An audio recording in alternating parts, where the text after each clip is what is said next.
Welcome to the Artists United live stream series, Artist As. In this episode, we're going to focus on the artist as entrepreneur. And for those of you who might be new to AU, Artists United creates a platform, a way for artists to connect, asking for help and offering help, working in reciprocity with coaching, collaborating, and mentoring. We help artists minimize how much recreating of the wheel they do across any aspect of their art creation and art business, freeing up time, energy, and capacity. This extra space can allow artists to infuse their work with even deeper creativity. Our guests today share their expertise on helping artists earn a living doing what they love to do, create. My name is Susan Hess-Loger, and I'm a board member of AU, and it is my great pleasure to moderate today's panel. Let me begin by introducing our guests. Christine Maltrude is the founder and CEO of ArtSpark, an organization that assists artists and creators to successfully make, market, and sell their creative work. Christine also works as a private coach and consultant for individual artists. Welcome, Christine. And Sam Hull is the founder and acting executive director of Artemis Arts, a nonprofit for women in the arts. Sam is also a professional director, teacher, MC, designer, creative consultant, acting coach, and performer. Welcome, Sam. And Corey Huff is the founder of The Abundant Artist, where artists can learn how to sell their art.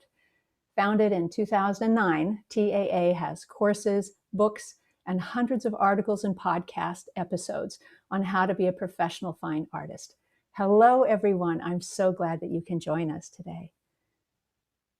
So, we're going to start off our panel by giving each of you a chance to tell us about yourselves, your organizations, and how they serve artists. I also want to remind our viewers that prior to our panel, we recorded full-length interviews with each of our guests. And those conversations will be available through the YouTube channel and the Facebook page of Artists United. So this is really just an overview of what our guests do so that we can get on to questions later on. So I'm going to hand it off to Christine and let her go first. Thank you, Susan. And this is really a pleasure to be with all of you today and to be with two people who do something similar to what ArtSpark does and what I do, and to actually be in the same room together. So I'm a lifetime artist, lifelong artist. I've been a dancer, choreographer, and a theater artist, as well as a director and a producer my entire life. And I was one of those artists, kind of few and far between, that liked the business side, like really, really liked it. And starting when I was quite young, in my late teens in New York City, I was always the artist that everyone tapped to say, can you help us with this? Can you help us with grant proposals? Can you help us negotiate contracts?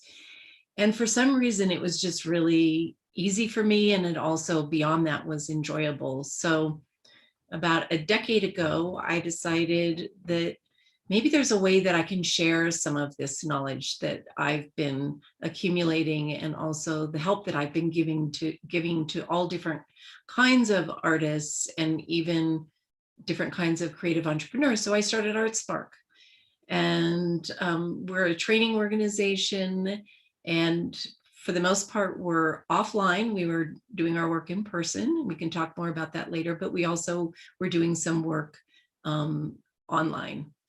And the work that we do is very high touch, very personalized, really a lot of fun, very creative, very theatrical, I will say, and really a joy to do. So thank you for inviting me, and it's really wonderful to be here.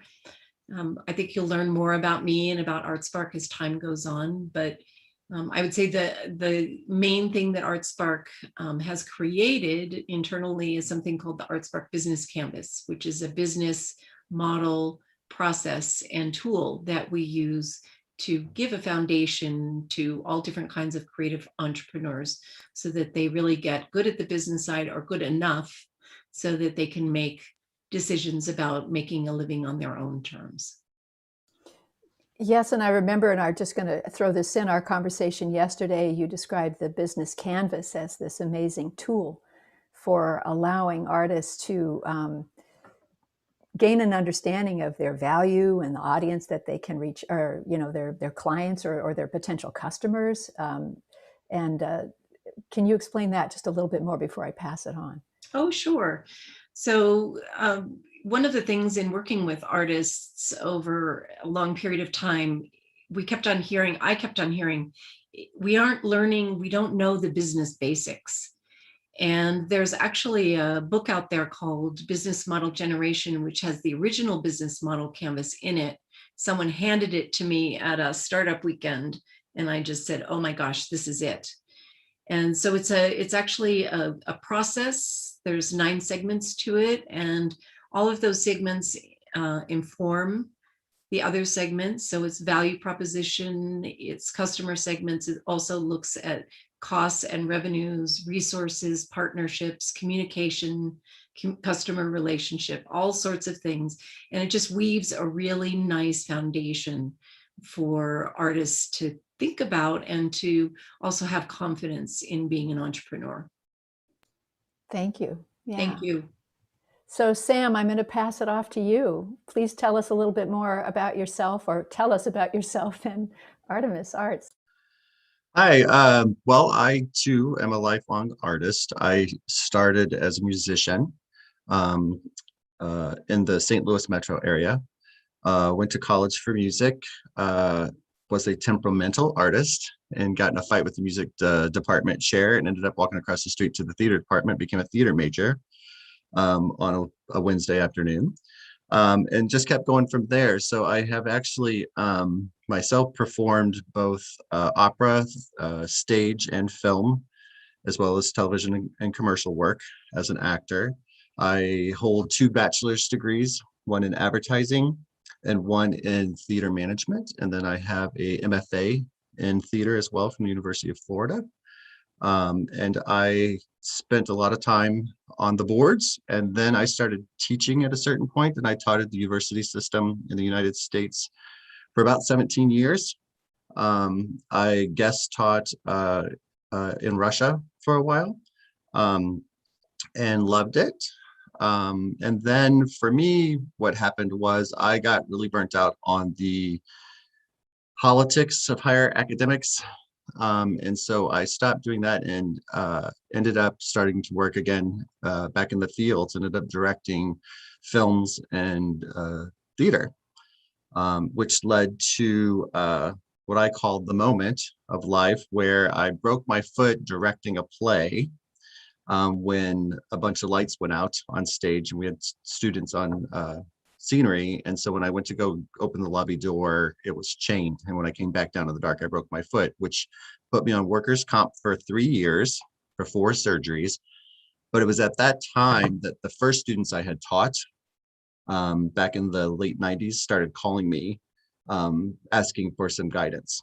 And so Artemis Arts came out of the need for me to answer for the information I had given young women in college, because I taught them what I was taught to teach them and what I knew at the time. And now that I knew better, I ended up having a lot of time sitting around healing, that I was able to help some women jump through some hoops that I didn't know were going to be there for them and help them figure out what they wanted to do. And I realized there was a need for guidance, a need for amends, and a need for helping people figure out how to navigate the system that was stacked against them. And so Artemis Arts was born as a nonprofit.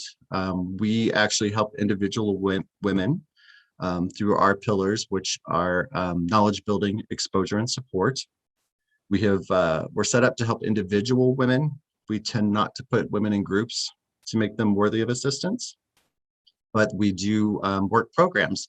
And so 2 programs we have currently running at this time is we did an anthology the last year over the pandemic. We decided that there should be an anthology of plays written by women over the age of 50 because none exists. And we are in print right now for that. And that will be coming out as the first anthology of women writers over the age of 50. And then we also realized that being in the arts, that finding exposure for women in the arts is quite difficult. And so we are leaning to the women in professional sports, and we have a professional sports bridge where we have women wearing our logo, doing publicity for us and spreading the word as they travel around the nation. They talk about Artemis Arts and they talk about the women in the arts.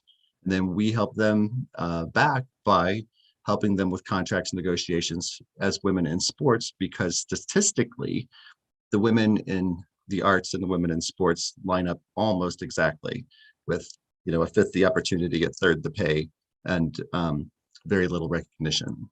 So that's kind of how I got to where I'm doing and what I'm doing. Well, interesting you're saying that about pay equivalence, because with these, what's it called, March Madness, where all the college teams, they had pictures of the girls, whatever, workout space. There was a couple of, weights, hand weights, and the men had this massive training facility. And then the men's meals were beautiful buffets. The women got plastic, baggy, stuff, little rip open airplane food practically. So it's pretty embarrassing. Yeah. And it's widespread. Sadly, it's widespread. Well, thank you, Sam. All right, Corey, your turn. Please tell us about yourself and your organization. Hi there, everybody. Corey Huff. I am the founder of a company called The Abundant Artist. We've been helping artists learn how to sell their art on the internet since 2009. I graduated from college with a degree in theater, and I've been a stage performer for most of my life, starting with a touring Shakespeare troupe in high school and continuing all the way to now. And when I finished college and started trying to figure out what I was going to do with my life, I accidentally got a job at a marketing agency and started using some of the marketing skills that I was learning to sell tickets to shows and help my friends sell their art. And that turned into The Abundant Artist. And so to date, we've had something like 10,000 artists come through our online course programs, learning how to sell art on the internet. We are not a gallery. A lot of people, for some reason, think that we're a gallery. We're not a gallery. We are an education and support program, a membership program for artists. And we have, if you want to read some very inspiring stories, go to our blog, hit success stories, and read about visual artists, painters, sculptors, anybody who's worked would show up in an art gallery, and read some stories about artists who have been able to turn their art into a full-time living. So that's what we do. Thank you. I'm curious about, there's the art behind you. Is any of that created by some of the people that you represent or that you've worked with? Yeah, and again, I don't represent anybody. Right, we yes. We work with artists. We work as business coaches and educators and supporters. So yeah, some of this is a piece by an artist named Natasha Westcoat, very talented, one of the earliest artists on the internet. We worked with her a long time ago. And then if I turn my camera here, you'll see a huge wall of thank you pieces that various artists have sent us over the years. So yeah. Lovely. Yep. All right. Well, so now that we've had a better understanding of who you are and the work that you do, so I'm going to throw out some questions, and I'd like you, to all feel free to jump in and answer them, and even ask each other questions as we move through this. So the first question I'm going to ask is, what can get in the way of an artist earning a living from their work?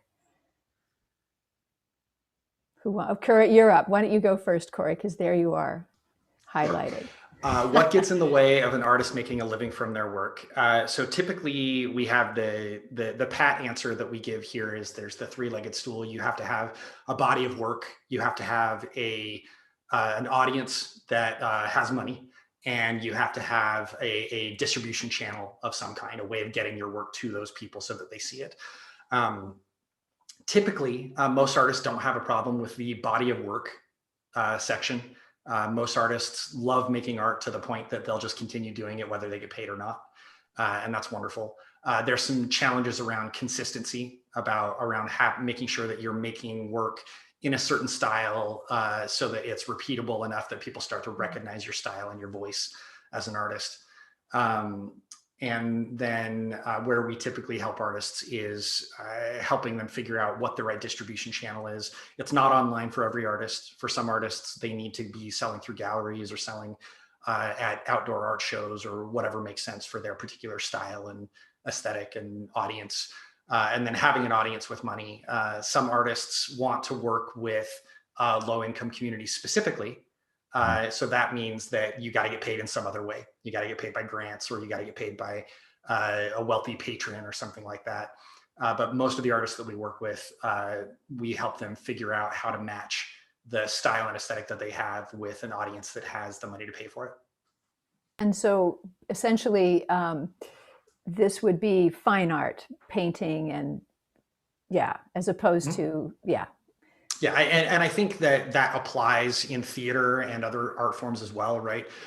For as a stage actor for 30 years, you have to have like theater is notoriously exclusive because theater is so expensive.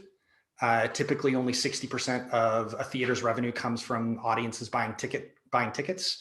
So we have to have endowments and grant money and things like that, which means depending on very wealthy donors. And even after that, theatrical tickets are generally quite expensive, unless a theater intentionally sets aside some portion of their tickets for lower income students or something like that. A lot of people only have exposure to theater via a one-time free ticket in elementary school or something like that. So there's a lot of complexity that we could talk about here around, but I think that those three pillars or those three-legged stool applies to most art forms.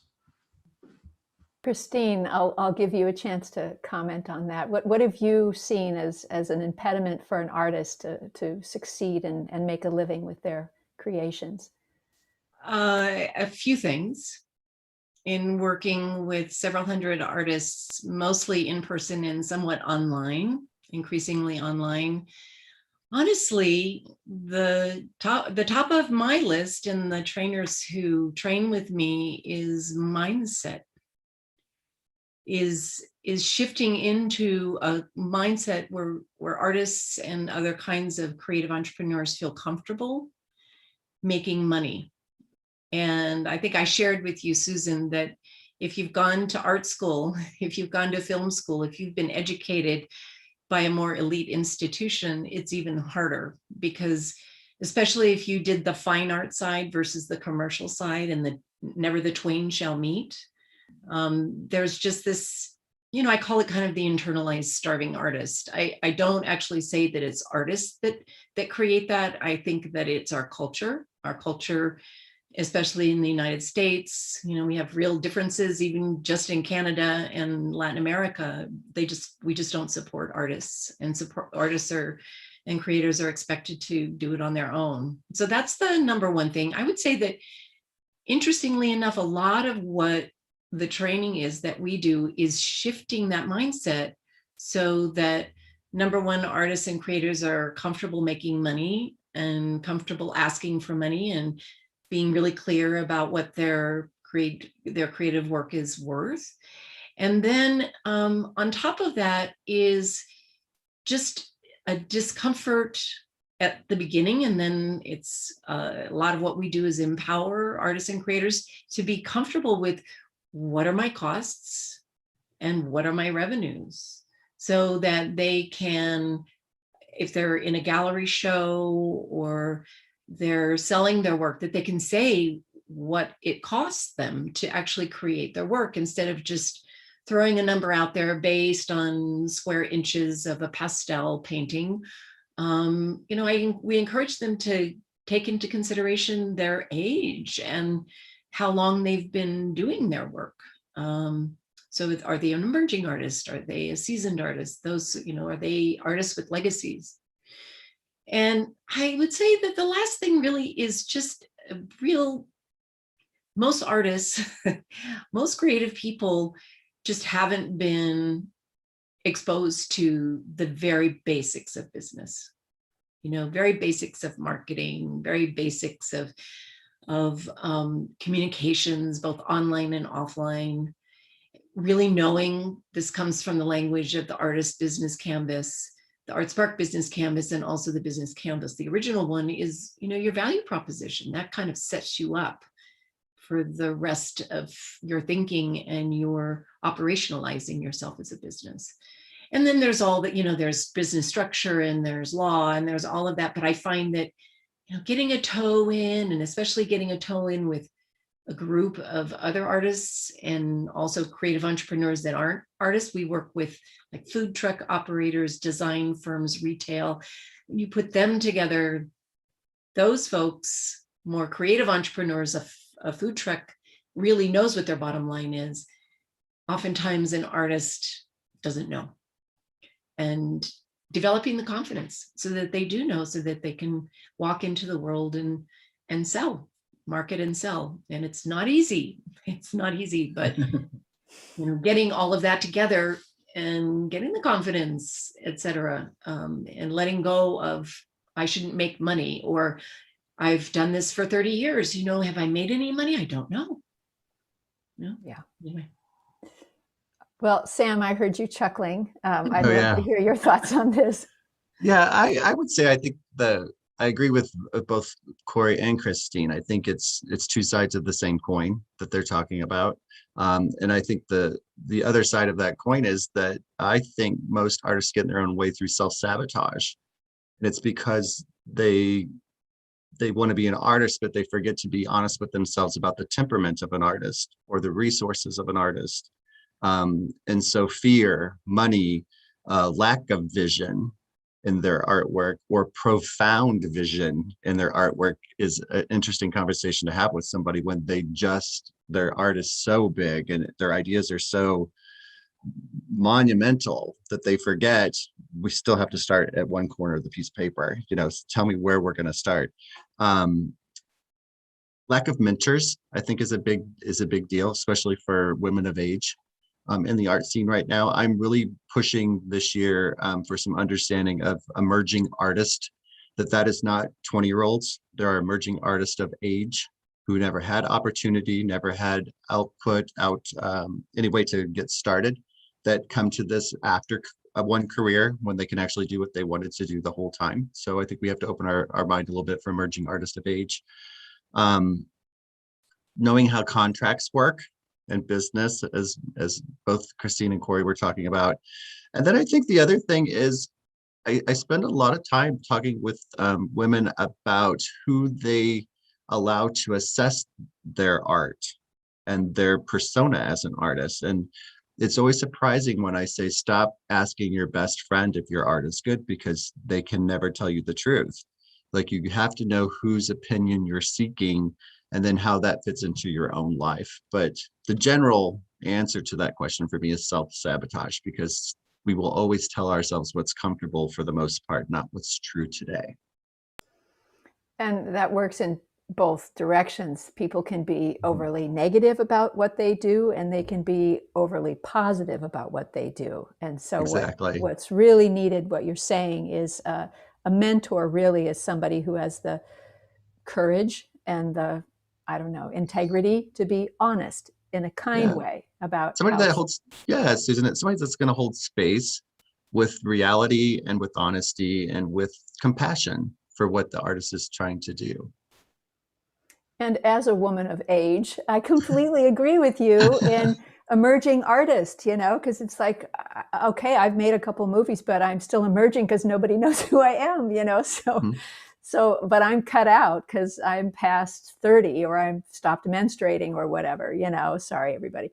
But so, I definitely hear you. I think that's really important, that an emerging artist is someone at any age who is finally stepping into their creative flow. Right, because that also gives artists a chance to find their medium. There are a lot of artists like Corey, myself, we started in theater, we started in performance, but what we do now, that's still part of us, but what we do now and specialize in is something different. And I think a lot of times one art aspect leads to another art aspect, which leads to your actual art that represents you as a person. And you have to leave room for that to grow and to be found and discovered. And we don't do that in the United States very well because we like to label people, we like to pigeonhole folks, we like to say this is what you do. And Corey had mentioned it before with theater being such a bubble art where you're either part of the company knows about you, or you're just somebody who admires, and you can never get into the show there because you don't quite fit what they're looking for or what they do. And so I think a lot of times we forget that to move art forward, we need people going through these phases to keep things moving ahead and developing. And Christine, you mentioned something earlier. I forgot what exactly, but I think it's really unfortunate that in the United States, our government does not fund the arts to the extent they do, say, in France, where every theater or every movie ticket you buy, a portion of that goes into a fund that is available for filmmakers in the country to create their work. And so, you know, they have the same sort of set group of people who work all the time, but there is a lot of emerging talent that's given the chance to succeed because this funding exists. And that is a shame in this country. So that's actually, Christine, in our conversation yesterday, you mentioned something about in this moment. We've just had a pandemic, and the pandemic has done incredible damage to a lot of people, but it's also made a lot of people really wealthy through the stock market in particular. And so you mentioned yesterday that there's actually money out there to be spent supporting artists right now. Can you speak a little bit more about that? That's what we hope for. Yes, I think the pandemic has dealt, I don't think it ever could deal a fatal blow to the arts and to artists, because I believe that artists and the arts are essential to being human. And I think we would be the last to go, honestly.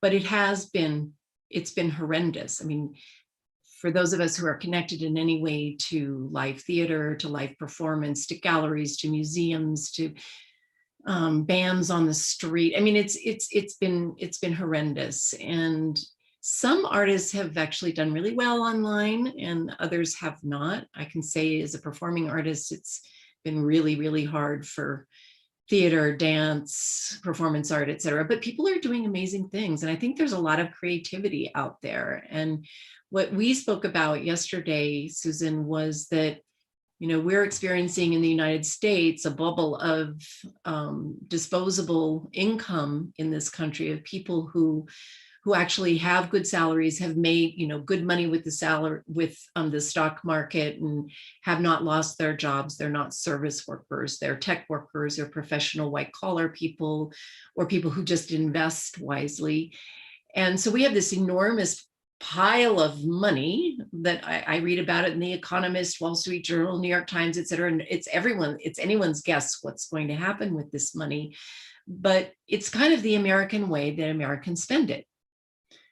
Hopefully we'll save some of it, but I think that we're going to be coming up on a big spend. You know, other people talk about the roaring 20s. Maybe we're entering into something like that again. I think it's an opportunity for arts institutions, arts organizations, bands of artists, collectives of artists, and individual artists to position themselves and be really both creative and not scattershot, but really think about how can I get my art once again in front of my community, in front of my audience. Museums and galleries are having a really hard time. Well, maybe it's time to really invest in public art. I do see, because I participate in philanthropy with Art Spark and have for many, many years, that the foundations, they're slow, but foundations are, through this pandemic, have realized, oh, I think we actually need to also fund artists. Now, those grants have been, for the most part, really small, but Creative Capital did an open call. There are lots of foundations, community foundations and large foundations that have done extra funding for individual artists, but it's never going to be enough. It just isn't. I mean, I wish we could take the MacArthur Foundation and inject them with 50% of the cash that's going to be coming down or that's been saved and not spent. But it is an opportunity. And with the artists that I'm working with right now, they're doing amazing things. They're working with the private sector, all these possibilities, because everyone's trying to bring business back. So those sorts of things I'm seeing a lot. They used to be more in my peripheral vision, and now they're right front and center. So I'm excited about that. I'm actually very excited about the opportunities, the possibilities, and of what's going to happen in our communities, and especially with artists and creators. Yeah, I agree with Christine. And I think the other side of that is I think we have to find a way for the art community to remind the general public that when the pandemic happened, what did they do? They turned to television, they turned to the internet, they turned to artists to entertain them, to keep them occupied through the pandemic. And, a lot of that work that's been seen is now going to be played, but we're not back up to full production for any art form. And so there is going to be a little bit of a lag. And I think if we could find a way to capture that goodwill and educate the general public on what they went to, that would also, I think, help our bottom dollar in donations back into the arts moving forward. So Corey, go ahead. I have some thoughts. Go. So we're talking about arts entrepreneurship, right? And we've sort of veered into this discussion about public funding for art and private foundation funding for art. As far as I'm concerned, when it comes to art entrepreneurship, like those conversations are basically irrelevant. Like if you're a large organization getting funding, getting capital grants or large funding that way, that's a completely different game. But when we're talking about an individual artist, Christine, you mentioned that some artists are doing quite well online during the pandemic. That has been my experience with the artists that we work with. We have a core group of artists who are in an accountability group, a couple dozen artists, and every single one of those artists has absolutely thrived through the pandemic. And we have like women in their 20s, all the way up to men in their 50s and 60s, a wide variety of artists, including a wide variety of racial and ethnic representation, who they have focused on building relationships with people who want to buy their work rather than building relationships with funding organizations or government grants or any of that kind of stuff. And because they did that before the pandemic hit, they continued to do well. And we had a little bit of a problem back in the early part of the pandemic where we were trying to collectively figure out how to deliver art when the post office had slowed down and people couldn't meet face to face to deliver the work. So that was like the hard part of the whole situation. But because these artists had built these relationships with individual collectors, and not necessarily high net worth individuals, it's people who might have a upper middle class income who just want to put some art on the walls, who buy one piece or two pieces a year. These artists have developed those relationships so that they can go back to that well over and over again. And it's a working class income. It's artists making $50,000 to $100,000 a year. So we're not talking about artists that are selling multi-million-dollar pieces. But this is the backbone of the working artist world, is these artists who are making this decent, good income because they have a direct relationship with collectors. And I want to encourage artists to think more of those things. Public funding is great, but it is a tiny drop in the bucket compared to the overall money that is in the market. Yeah, and I think that works for the visual arts especially, and even probably for some writing, some poets and stuff like that. But I think we also got to keep in account that the dancers can't make money during a pandemic. There's no money. Yeah, absolutely. For them. The performing arts, that's a totally different story. Unless you are a YouTube or TikTok or otherwise viral. Viral's not the right word. Otherwise online entertainer. Like there's TikTokers who have millions of followers and are generating real income because they've taken their art form digital. Yeah. And that's what I call it, the bastardization of theater right now. Like I'm the purist. I don't want to see plays put online. I'm like, then we're in television world. Like, but for me, what I've encouraged folks to do is it's like, if you can't perform, it's time to learn the history. It's time to read 3 plays a week. Like, it's the things you don't have time for in the art world. It's time to dig a little deeper into technique. It's time to dig a little deeper into history. Because that work is the work that usually doesn't, possess space in a working artist time frame in a week. So I think it depends on the art, what's going on. Because I don't believe that the foundations are going to be throwing big money at individual artists at all. I think it's all going to get sucked up by a few big organizations that need to be bailed out. I think we'll have an arts bailout, but it'll be done by foundations. And I think it'll leave a lot of little theaters, a lot of little art galleries, dance folk out in the dust is what I think will happen. I think we'll go, because Portland's a great example. We used to have 125 theaters here. I think we'll be lucky if we walk out of this with about 7. Well, I just to throw something out, because I have a dance group that I've supported in the past, and I was told that here in the state of Oregon, there are some grants that were funded by the federal government intentionally for theaters that haven't been able to be open. And so that's a possibility for some of these smaller organizations, but that's where sort of what you were saying, Sam, and also Christine and Corey, is you have to know that these things exist, and you have to know where to go to find them. And it's being informed about that. And Corey, I'm going to shut up and let you talk. You had some.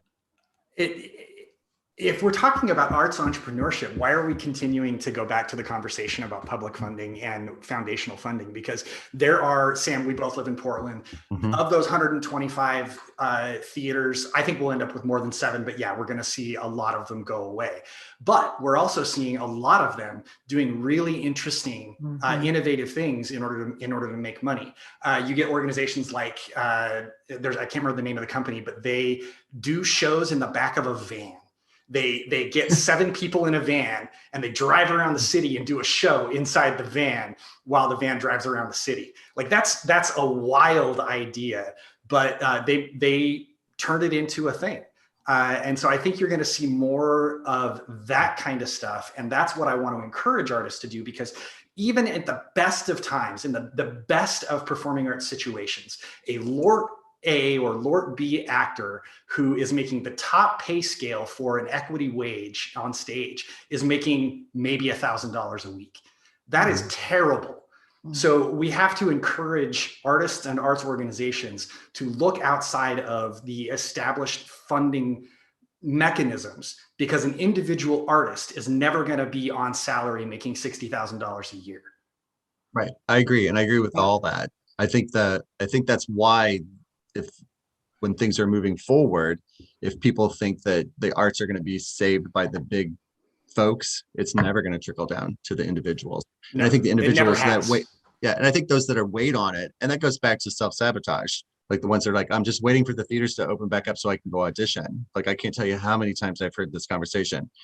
Oh, I'm just waiting until things happen. Well, have you learned any monologues? Well, have you taken, any training?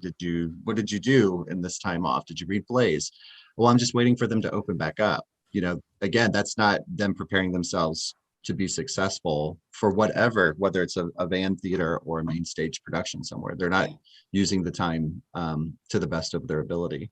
And I think there's also the point for artists when, what is your artist status? I think it's also fine for people to be artists that have a day job that pays their bills, they don't bring home from work. It's a 9 to 5, whatever it is. I go do my work and then I come and do my art. And I think that's perfectly fine as well. And I think we have to make room for those folks in this conversation too, that have they're artists, but they have their life also includes something besides just art. And Christine, do you have anything to add to this conversation, or any questions that you want to ask either of these two? Well, one question I had for Corey was, in your witnessing a group of artists doing really, really well. Are those artists that you've already worked with? So they're kind of in your stable of artists that you're connected with and And I mean, I think that artists that are doing really, really well online have some business chops, frankly. It wasn't a good time to just go and throw your stuff online and say, hey, buy it. You needed to know, you needed to have a certain level of sophistication. Otherwise, you were just left in the dust. So that's a question that I have. I mean, I certainly have seen that for artists who decided, oh, now's the time that I'm going to really learn about the business side of being an artist entrepreneur. Those are the ones that I'm seeing, that I'm working with, and I'm seeing other people working with that are actually well positioned right now and probably going forward. Yeah. To answer your question, it's yes and.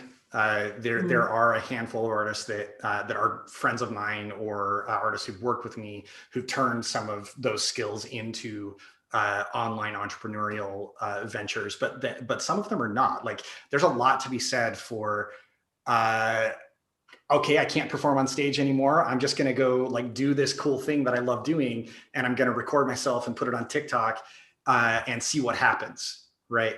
I'm going to do this and see what happens. And I'm going to do it consistently. And I'm going to put my best effort into it. And it's not going to be like it is when it's in a proscenium stage, but it's going to be interesting, and people are going to like it and laugh and share it with their friends. And I'm going to get a sponsor and get companies to pay me to promote their products while I'm doing it. Like, there's a world of ways that you can do that and opportunities that you can take advantage of. Whether you have business skills or not, the point is to get out and actually try it and do it. Yeah. Yeah. It's like a performance pop art. You know what I mean? Yeah. It's like something kind of new. Yeah. Yep. And for the most part, the artists that we work with are not digital artists. I mean, they may do some of what they do even as a visual artist or a writer online, but for the most part, the artists and creative entrepreneurs that we work with are people who are like on the streets, in dance companies, poets slam, poetry slams, those sorts of folks, and encouraging them to be more online has been sometimes a hard sell, and then other times not. A lot of it has to do with age, frankly. Mm-hmm. Oh, absolutely. Like, yeah. this piece right here, it's kind of hard to see because there's a glare on it, but it's a pencil piece. My Dungeons and Dragons tabletop gaming group wanted to commission a piece to commemorate our gaming time together, because we've all played together for years. So one of my friends follows this artist on Twitch, which is a live streaming platform. And that guy just gets on Twitch like an hour a day and live streams while he sketches. That's all he does. He just puts a phone in front of his sketch pad, and he sketches, and people watch that. And it's a way for people to see what the artist is doing, study it, get excited about it, and share it with their friends. And so my group pooled their resources and paid this guy to do this commission for us. And that's literally, he makes a living doing this. And that's where all of his commissions come from, is streaming on Twitch. So it's a great meet of digital media with an analog medium. I'm writing that down. Thank you. Good thing we're recording this, right? Yeah. So, well, that's actually a great idea, because, and it is about being creative in this moment. How do we adjust? Because the pandemic and the lack of physical interaction really hurt a lot of creatives, and to try to figure out ways to how to adapt. But one of the things that there's two examples.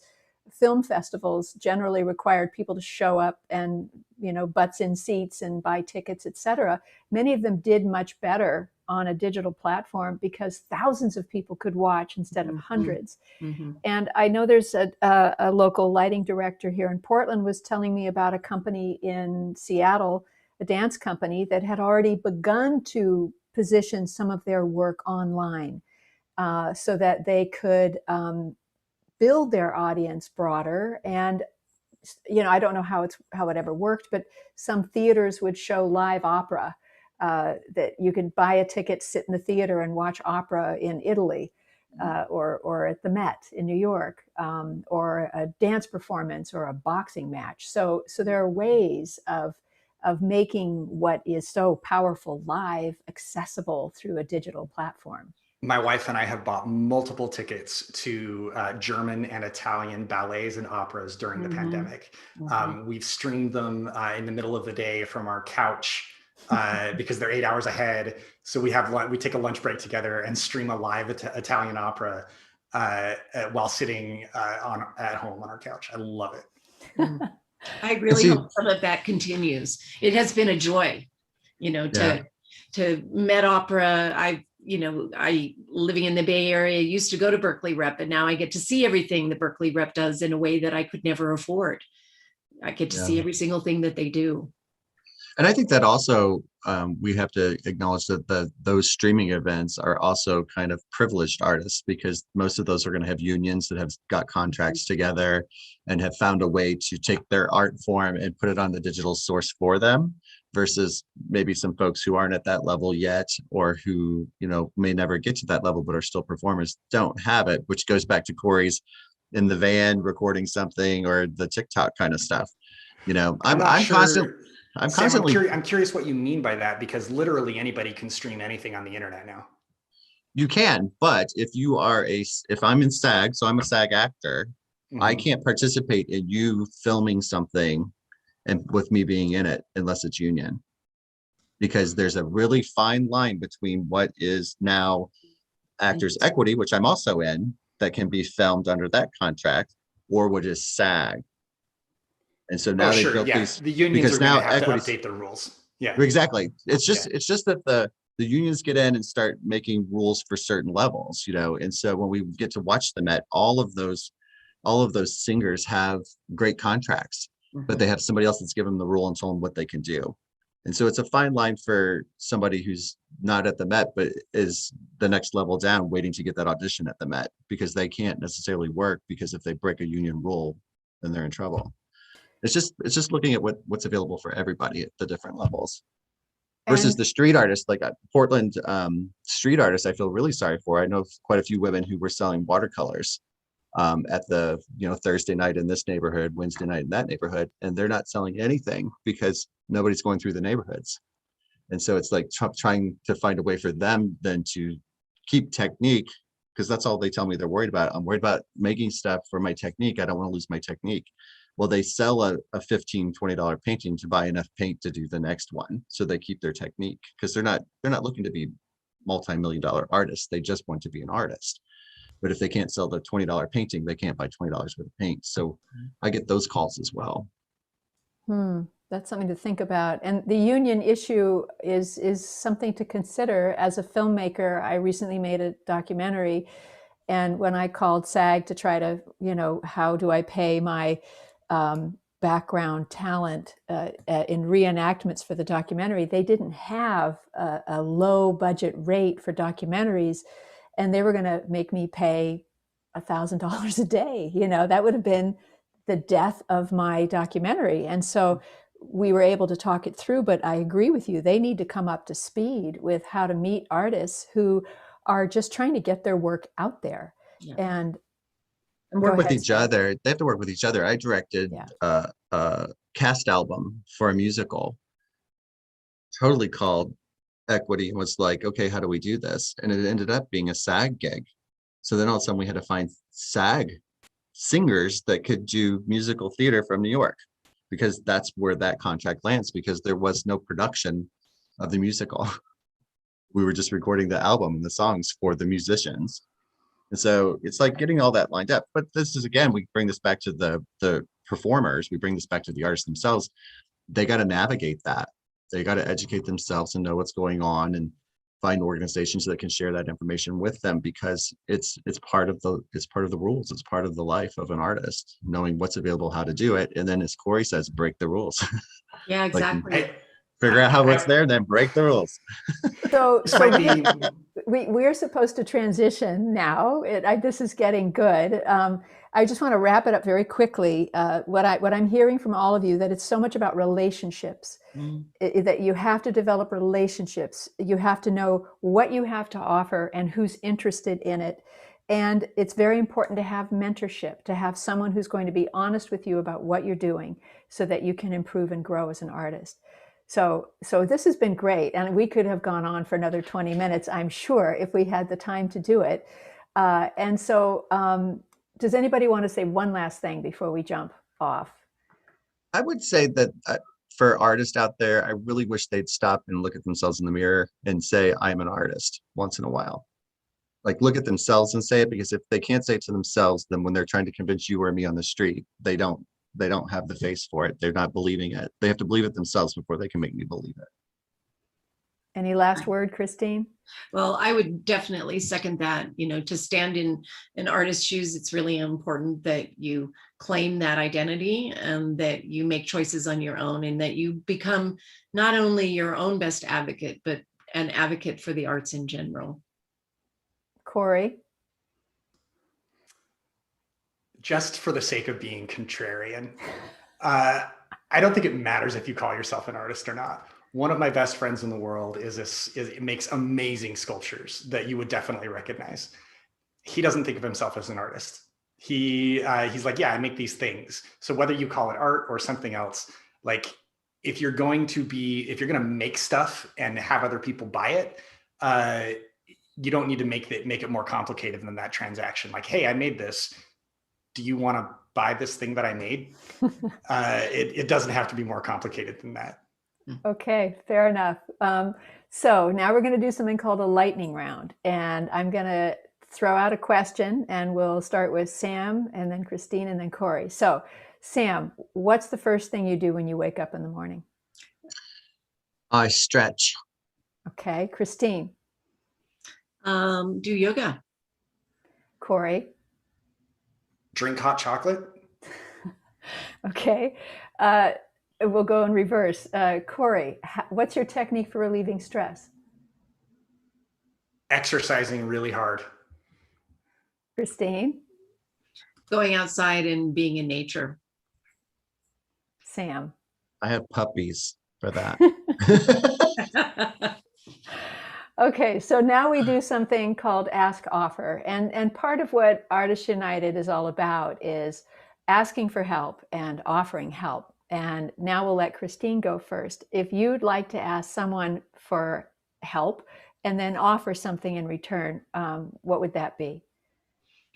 I would love to hear from both of you off camera and at some other, us being on Zoom or something, just what you've been learning in the past year, and then compare that to what you learned in the years previous, and never the twain shall meet, or maybe. So I would love to ask for that. It's really a joy to be with our other people who are doing similar things, and also to really notice the differences and to honor that.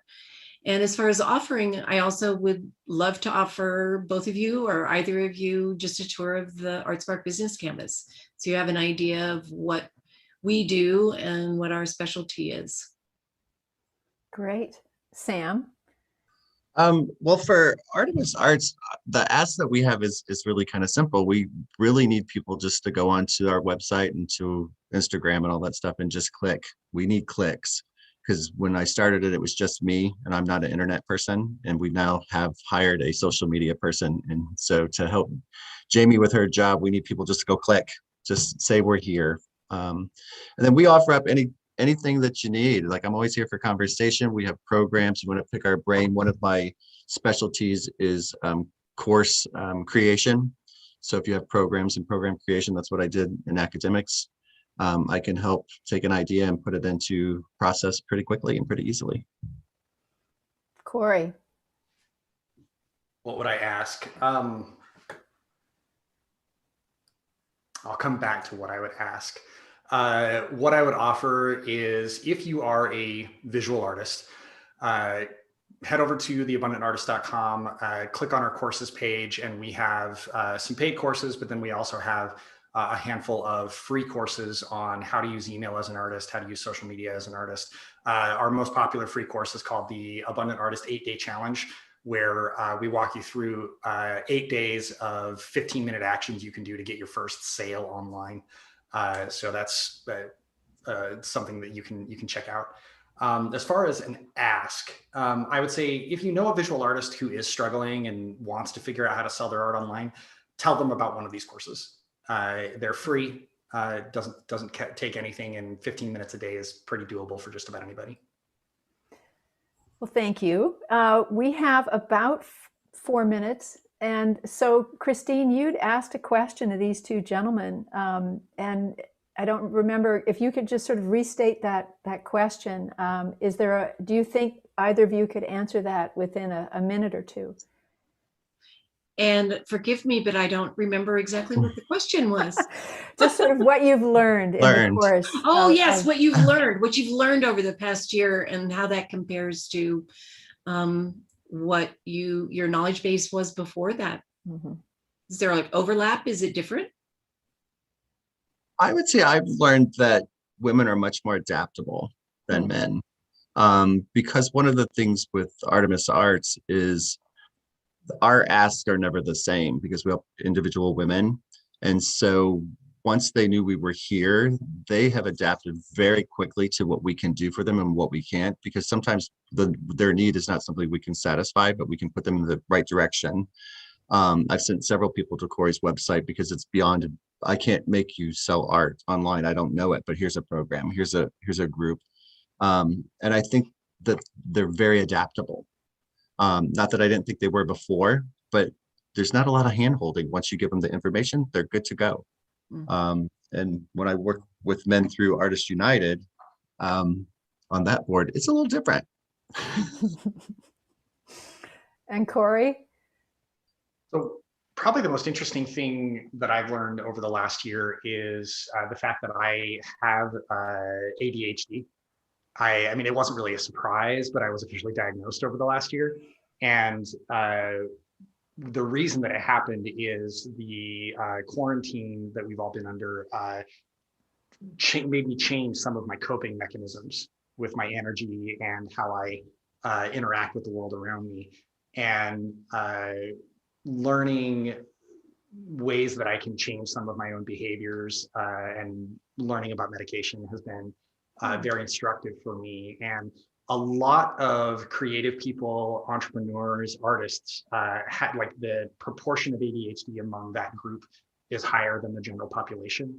And I think that some artists think that they will be less creative if they take medication or adapt some of the productivity techniques that come along with getting help.